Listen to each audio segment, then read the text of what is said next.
Hello, welcome to this week's Dividend Cafe. It is good to be with you, and we are into the month of February.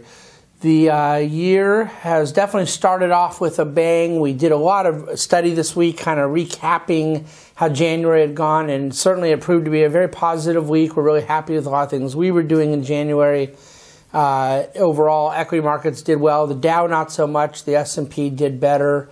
Good run out of emerging markets in January.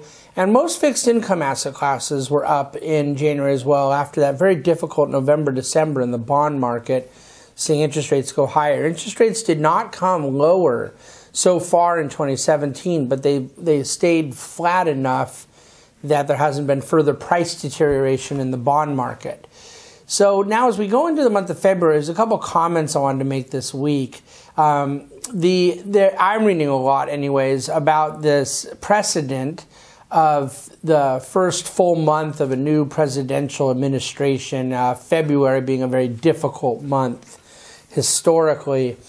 And that is certainly true if you look at the last two presidents. And we kind of wrote about this a week or two ago, that President Obama's February in 2009 was unbelievably bad, but that was obviously very particular to the financial crisis we were in the middle of, the Great Recession.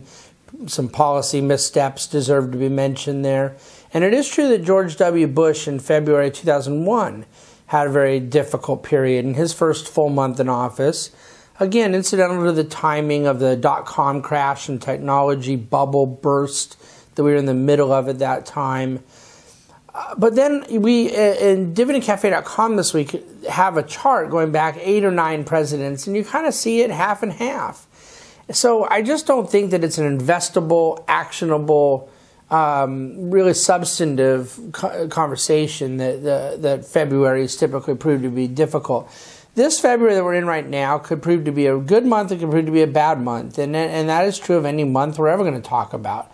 And there isn't going to be a thing at the beginning of the month that tells you, hey, there's at least a better likelihood of this month being historically up or historically down. Those things are nonsense. And if they had some rhyme or reason to it and some extraordinary algorithmic detectability, then you still wouldn't invest in it because of the risk of being wrong. What we have is a fundamental makeup of the market right now where certain things are really quite overpriced. And there's a bit built up exuberance in certain individual stocks and certain sectors of the stock market and just overall asset classes.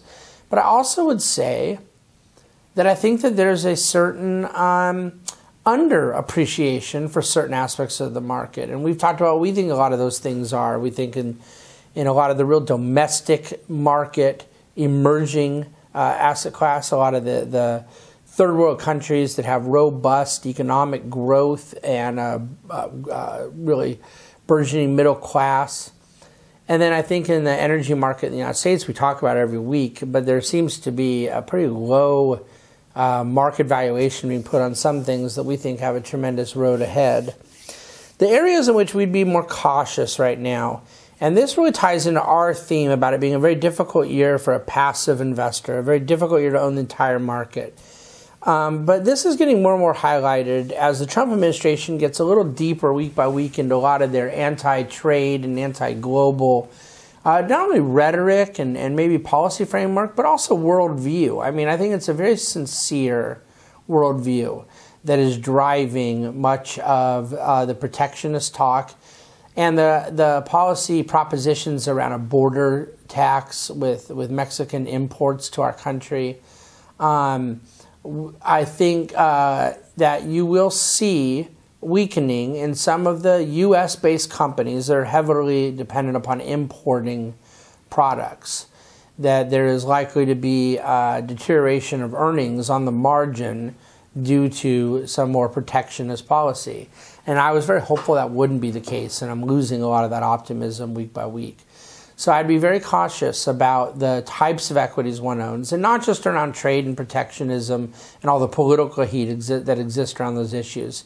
But we would also suggest that there is a volatility embedded in any of these political processes the Trump administration is about to embark on that maybe the market is not necessarily pricing in. And so from a valuation standpoint, we know that stocks are a bit over a lot of their historical ratios. We talk about this volatility that's embedded in getting some of the more market-friendly legislation through Capitol Hill. And we talk about the trade issue and the notion of it being either less profitable or more difficult to trade with global counterparties.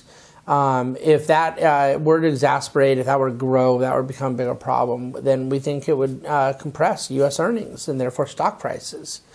So we have to be conscientious of all of those things. But fundamentally, as earnings go, so goes the market. And we think it's been a really good earnings season so far. And we think that a lot of the consensus views and guidance going forward look very solid. Some of these trade issues could be a concern. We don't think that the tax reform propositions are going to go through right away. So there is some headwinds in that regard. We want to raise a little bit of cash, but only because we want to put it to work. We want to invest it at lower prices. So right now we're trying to just pick our spots, pick our names and the entry points around them. Prudence is a maybe overly used word, but it applies in this moment. There's no need for anyone to go quick. There's no need to try to trade around Donald Trump's tweets, and there's President Donald Trump's tweets, and there is no reason to accelerate an exit out of certain stocks and so forth. A little trimming here and there, a little profit taking, and developing a discipline around your asset allocation that you execute upon. Be tactical, but be smart, and through that, a lot of patience and wisdom. That's what we're trying to do. I'm trying to think if there's anything else I wanted to cover. Certainly, you have to keep in mind that the dollar is a big factor right now. And the only thing I will say is that to the extent people do believe President Trump will have better success at implementing his pro-American worker, anti-trade kind of aspirations, which have various political, controversy around them. Regardless, though, I would just tell you that a weak dollar is the aspiration of this administration. So for all the concern, markets are not pricing in a dramatically weaker dollar. They're pricing in the opposite, perhaps increasingly strengthening dollar. I get a lot more questions on people saying, what do we do? What do you think about a dollar that's going to keep going higher? But if indeed we're trying to make advantages for U.S. exporters, and we're trying to make disadvantages for those that we import from, the foreign exporters, it doesn't work to see a strong U.S. dollar. So that has a big impact on what you expect on interest rates and global growth and so forth. And we're monitoring all the above, making the decisions we think are best for you. So I've gone on long enough. I do hope you have a wonderful weekend. Thank you for listening to Dividend Cafe. We'll be back at you next week, again from New York City, second time this year.